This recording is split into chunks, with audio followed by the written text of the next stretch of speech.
Nocha was the chief of the army when he took power in a coup in 2014. His opponents have been demonstrating in the capital, Bangkok, saying his 8-year term is up. A court is now being asked to judge on how long he can stay as Prime Minister. Prayuth survived a no-confidence vote in Parliament last month after opposition parties alleged ethics violations. Tony Cheng has more from the protests in Bangkok.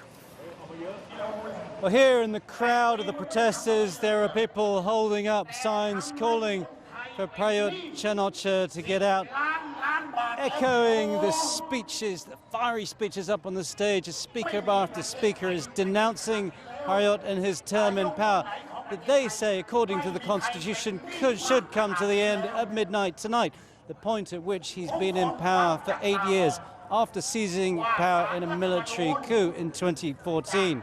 He said he'll abide by the decision of the Constitutional Court, who are going to rule on that point of law tomorrow.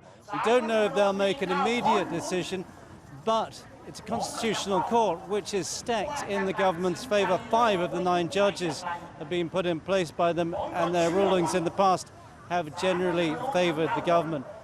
Nonetheless, this is really about building up momentum by the opposition ahead of elections next year.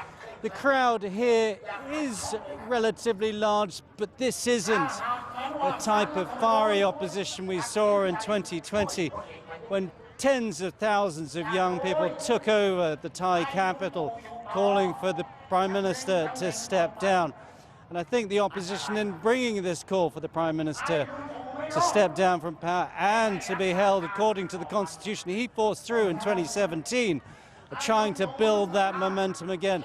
There is unhappiness here in Thailand with the government. There's a cost of living crisis.